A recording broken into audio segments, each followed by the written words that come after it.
Assalamualaikum warahmatullahi wabarakatuh. Kembali lagi ke channel kita, channel Mam. Ya. Pada kesempatan ini saya ingin berbagi ilmu yang mungkin teman-teman banyak yang bertanya-tanya di Monifam itu menggunakan apa ya namanya, enzim. Enzim ini digunakan untuk enzim daging. Nah, fungsinya apa enzim itu? Karena kita menggunakan pakan campuran, supaya nilai protein yang diperoleh oleh makanan ayam itu bisa tercapai, maka kita menggunakan tambahan nutrisi. Nah, dalam hal ini nutrisi yang kita gunakan yaitu nutrisi tambahannya, yaitu sebagai tambahan di zat penyerapan makanan itu adalah menggunakan enzim daging. Enzim daging ini fungsinya untuk mencukupi kadar protein, untuk mendongkrak kadar protein. Jadi apapun pakannya yang kita berikan, ya kan, selama kita bisa tambah nutrisinya, kita tambah proteinnya, maka tidak akan kalah dengan pakan pabrikan. Jadi kita tidak tergantung full 100% terhadap pakan pabrikan. Jadi pakan pabrikan itu cuman sebagai pelengkap aja. Tetapi untuk penggunaan enzim ini saya sarankan baru bisa digunakan untuk ayam usia 2 minggu ke atas. Kenapa? Kalau dia masih terlalu kecil, pencernaannya kan kurang bagus. Masih harus kita tunggu sampai pencernaannya baik. Karena dalam enzim ini menggunakan namanya buah nanas. Buah nanas ini sifatnya asam. Jadi takutnya kalau sebelum 2 minggu dia ususnya belum kuat, ya. Seperti kita aja kalau masih bayi langsung dikasih yang asam-asam, itu akan mengganggu pencernaannya, dalam perutnya. Oke, kita langsung aja. Nah, nanti pengaplikasiannya ya itu bisa dicampurkan ke dalam pakan atau dicampurkan ke dalam minum. Kalau dicampurkan ke dalam minum, maka setiap 1 liter air minum ya itu cukup dengan 1 sendok makan atau sekitar 5 mili enzim. Nah, tapi kalau untuk dicampurkan ke dalam pakan ya, karena dia di pakan itu tidak mungkin mau kita masukkan 1 liter air situ, karena kan tergantung jumlah ayam yang kita ternak. Makin banyak ayam yang kita ternak, pasti takarannya pasti akan berlebih. Nah, jadi saran saya kalau akan dicampurkan ke dalam pakan itu agak ditambah sedikit, bisa 10 mili untuk per liter airnya gitu. Nah, jadi nanti walaupun pakannya campurannya banyak konsentratnya, antara konsentrat sama pakan campurannya itu perbandingannya tidak seimbang menurut teman-teman, kayaknya kok dikit amat konsentratnya, itu tetap akan mendongkrak di jumlah proteinnya yang didapat oleh ayamnya. Oke, kita langsung saja di sini. Jadi bahan yang kita perlukan pertama adalah bahannya ini ikan segar ya. Ini di sini saya tidak menggunakan ikan yang lain, bisa aja pakai ikan yang lain, cuman saya cari ikan yang murah saja, yang banyak terdapat di sekitar kita, yaitu ikan lele. Ini jumlahnya 1 kilo ya. Mungkin teman-teman bisa lihat di timbangan di sini ya.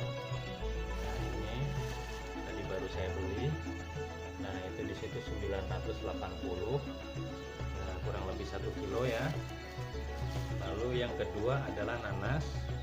Nanas pun begitu, kurang lebih 1 kilo juga. Nah, di sini ada 940-an, 940 gram. Terus selain nanas ada namanya gula aren. Nah, di sini saya menggunakan gula aren. Ya, gula arennya kebetulan ada sekilo lebih dikit, sekilo 1022 gram. Nah, untuk gula ya, teman-teman boleh menggunakan gula merah ya, gula merah biasa. Cuman di sini saya terbiasa menggunakan gula aren. Kenapa? Kalau gula merah yang biasa itu kadang di pembuat gulanya itu kadang menambahkan campuran obat supaya dia cepat keras dan supaya dia lebih awet, tahan lama. Tapi beda dengan gula aren. Kalau gula aren dia tidak menggunakan obat. Kalau dia menggunakan obat maka dia tidak akan menjadi gula nilainya itu. Makanya saya cenderung menggunakan gula aren. Kalau menggunakan gula biasa, gula merah biasa, dia larutnya akan lama. Maka pada saat pembuatan enzim, teman-teman saya sarankan untuk diiris-iris dulu gulanya. Tapi kalau pakai gula aren itu tidak perlu diiris-iris, langsung aja ditaruh, nanti dia akan cair sendiri karena dia tidak menggunakan pengawet. Oke, langsung saja di sini kita langsung ke tutorialnya ya. Nah, ini saya singkirkan dulu alatnya. Oh ya, satu lagi yang perlu teman-teman siapkan yaitu wadah. Nah, ini wadah untuk apa? Wadah untuk fermentasi. Wadah untuk fermentasi, gunakan yang kira-kira wadah yang cukup untuk menampung semua bahan ini dan memudahkan kita saat mengaduknya. Karena nanti setiap 2 atau 3 hari sekali itu kita aduk ya, supaya tercampur merata.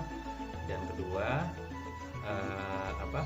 kalau tempatnya lebar ya, maka kita lebih mudah untuk mengaduknya. Oke, langsung saja. Pertama kita belah dulu nanasnya ya, kita potong-potong. Ini tidak perlu dikupas, saya terbiasa seperti ini ya, langsung saja.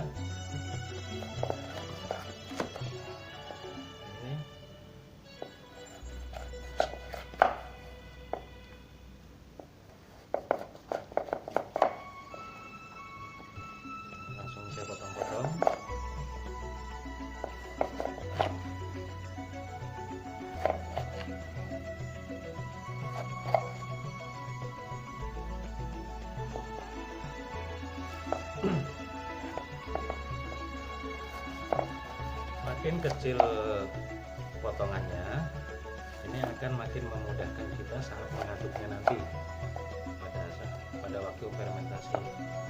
Jadi kalau potongannya besar-besar, kadang kita agak kesulitan.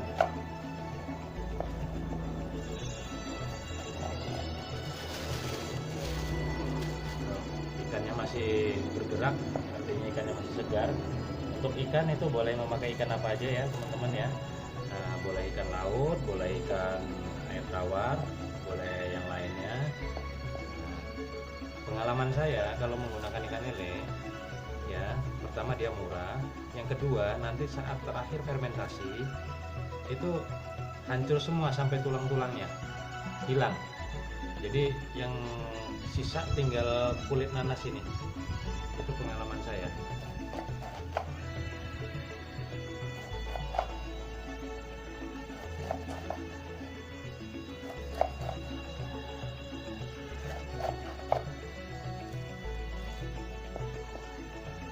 Nanasnya sudah. Nah, sekarang kita campurkan dalam wadah ya. Yang pertama ikan lelenya.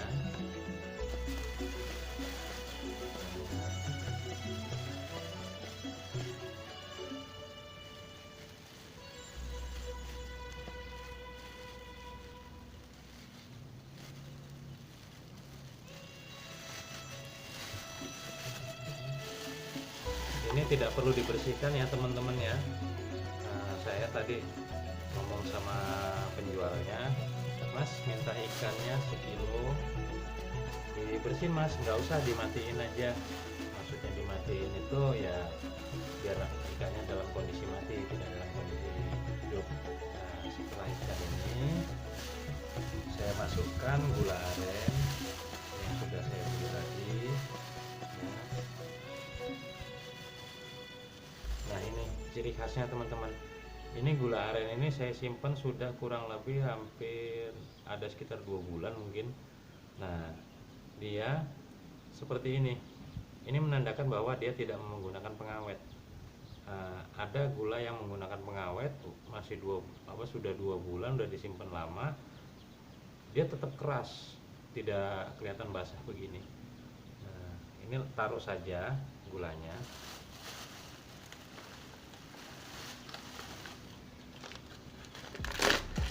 Ini gula yang lama.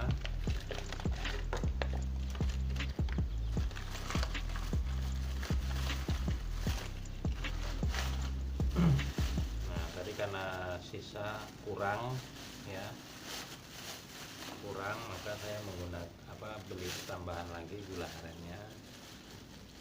Jadi kalau menurut teman-teman kayaknya agak mahal ya, kalau bagi saya sih tidak terlalu mahal gula aren ini. Kenapa ya? Karena saya melihat manfaatnya gitu loh, dibanding saya membeli pakan yang harus menggunakan pur ya kan, selalu menggunakan pur gitu kan. Ini saya merasakan bahwa saya lebih hemat kalau saya menggunakan ini. Nah, dan ini digunakan dalam jangka waktu yang lama. Kenapa lama? Dia tidak ada expirednya. Nah, ikannya sudah ya kan, gulanya sudah, selanjutnya kita masukin nanasnya.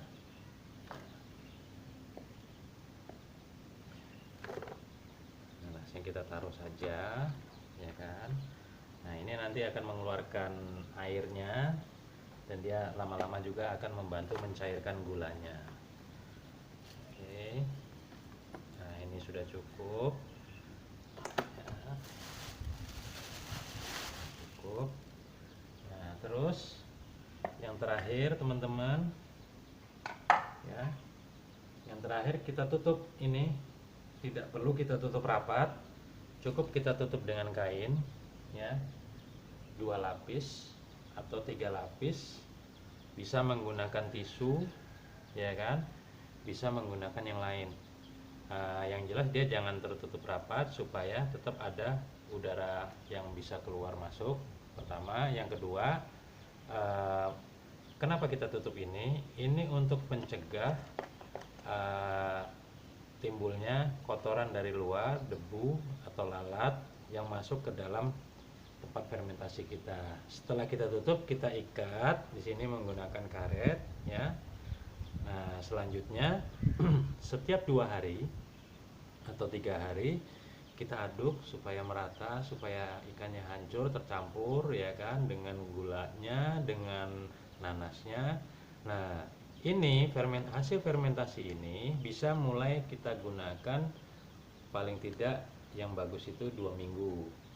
Artinya kalau kita mulai masukkan ayam hari ini, masukkan DOC, 2 minggu ke depan dia sudah mulai mau kita campuri pakannya dengan enzim pedaging ini, kita mulai siapkan di situ. Oke teman-teman, mungkin cukup sekian bagi-bagi ilmu dari saya ya. Ya, ilmu ini bukan murni punya saya juga dapat dari teman-teman juga, dan ini saya bagikan, menurut saya bermanfaat, sudah saya buktikan. Nah, selanjutnya saya juga ingin berbagi kepada teman-teman yang mungkin bisa memanfaatkan ilmu ini. Salam berbagi. Jadi ya pokoknya begitulah ya. Saya nggak biasa ngomong, makanya kadang agak terbata-bata ngomongnya. Jadi mudah-mudahan semuanya bermanfaat untuk teman-teman. Jangan lupa subscribe channel Monifarm, dan kalau ilmu yang didapat ini bermanfaat, silahkan bagikan, silahkan share ke yang lain. Tetapi kalau tidak ada manfaatnya bagi teman-teman, jangan dibagikan, cukup dilewati aja, nggak usah ditonton. Salam peternak cerdas mandiri. Assalamualaikum warahmatullahi wabarakatuh.